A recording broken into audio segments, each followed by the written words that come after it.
Yeah. So at the outset, good evening to all of you.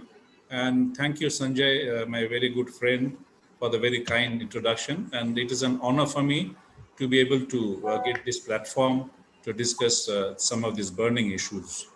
So my presentation will be in two parts. In the first part, I'll be talking about how we in our center have dealt with or faced the COVID situation with respect to a cataract practice. And then I will move on to the second session, which is a video-based session, wherein I'll talk to you about, with the help of videos, I'll demonstrate the different difficult scenarios that we are coming across after we reopen for the first lockdown. Now, Kerala had always done very well in terms of the COVID situation in the early stages, but then our curve never really went down. And then after the first wave, it went down a little bit, but then again it went up. And then we saw devastating news from Pune, from Bangalore, from Maharashtra. But I think you people are doing quite better these days. And we right now are going through what is phase two. I think yesterday we had about 40,000 new cases, about 4,000 deaths all over Kerala. So last week or so, we are going through a lockdown, and it has been extended for another 10 days. So we are not doing any routine surgeries now. So my presentation today is how we came out of the lockdown one, and with that experience, how we're going to grapple the post-lockdown two phase when we return to the routine operation theater. And see, we do RT-PCR, and we see the report the day before surgery and ensure that the patient has stayed indoors after giving the sample for at least 72 hours. If it is negative, only we'll take up the patient for surgery. If the RT-PCR report comes as positive, and then there are a lot of other things that have to be taken into account. See, as I mentioned earlier, a patient without any clinical suspicion, no history of exposure, no symptoms, I would say like to get an RT-PCR done. And as I mentioned earlier, if it is negative, go ahead with the surgery. If it's positive, then we will have certain criteria as to when to take up the patient for surgery. Another thing that has come up is, now patients are getting vaccinated. So with respect to the vaccination timing, when do we take up the patient for cataract surgery? And we also have been getting patients who have already been, gone through the COVID COVID situation as patients. So how do we deal with them?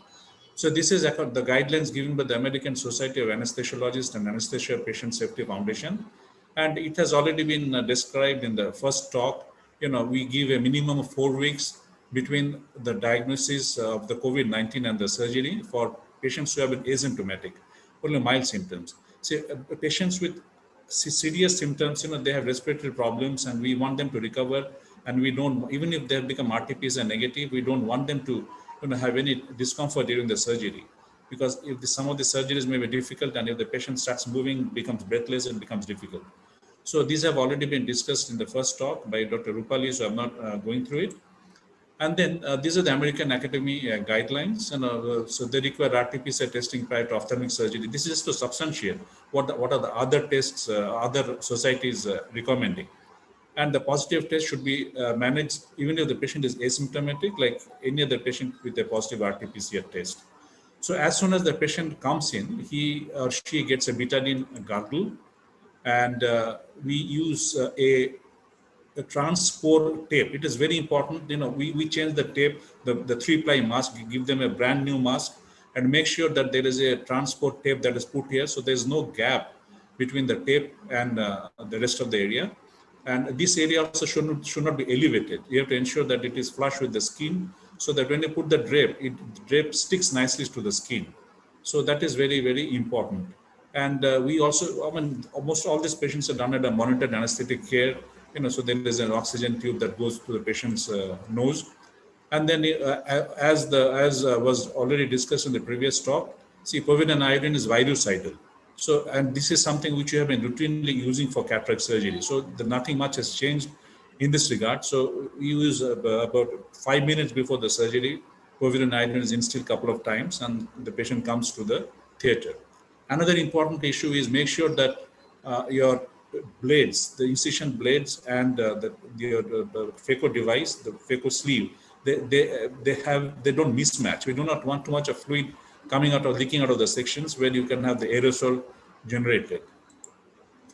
And so that aerosol initially when we are not very sure about what's happening. I have read gone through at least 10 published study in the peer-reviewed literature, and it has been conclusively shown that in the situation of cataract surgery, one need not really be worried, because you are doing a visco exchange, the aqueous is removed, and subsequently the BSS, which is again sterile, that is irrigating the patient's eye. And so, so whatever is aerosol that is generated is basically a BSS that is getting generated. So one really need not be worried about aerosol resulting in problems, particularly when you have been very strict about the patient selection criteria for cataract surgery. As regards the OT management, we used to operate on 2 tables. Now we get a patient only on 1 table. And after the patient goes out, after the whole thing has been sanitized, we get the next patient in. And regarding the humidity control, we are about 50 to 60%, not much of change from before, but we don't use low temperature. Earlier, we used to have anything between 18 to 21 degrees. Now we have about 24 to 25. I mean, this is little uncomfortable in certain situations, but this is what the recommendation is. And again, we have a HEPA filter here, so that filters out about 0.3 microns of the particles. So it is not really safe for the HEPA for the coronavirus, but for that you require an ultra HEPA filter, and whole structure has to change. Because you require a pressure of about 50 for the ordinary HEPA filter ventilation air handling unit. And then, if you have the ultra filter, in that case, you require a higher pressure. So it requires a major engineering change. So we really did not go into that. And there was a concept that was coming in that you need a negative pressure ventilation. But, that is against our surgical principles, because we want a positive pressure ventilation more than 2.5 to 5 pascals, within the operation theater. So this has not changed much. I mean, what we were doing earlier, same thing is being done. Rather, only thing that has changed is the way the patient and the personnel move inside the OT complex. We make sure, myself as well as my spouse, that we wear, a 3M plastic medium half face piece, which is a P100 filter. So we just make sure that even if, we get a patient, who breathes out virus, or our OT circulating nurses or other personnel, this is a foolproof system. You can rest assured that, you're quite safe.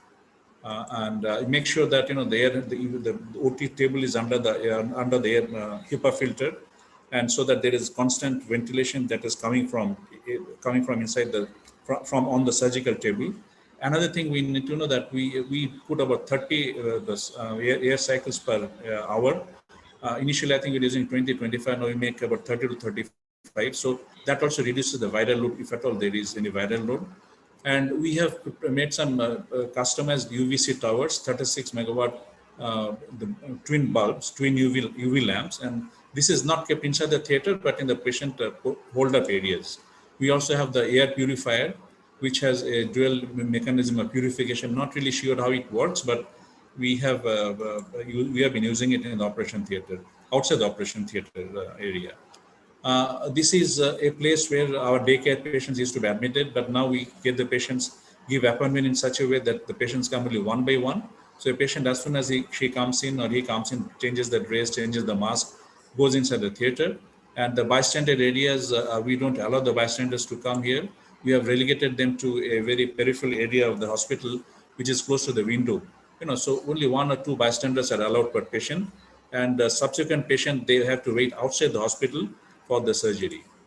And so these are some of the changes that we have incorporated during our, when we restarted surgery in June or July in 2020. And when we restart the surgery, maybe we'll be more careful about the COVID protocols, the RT-PCR results, and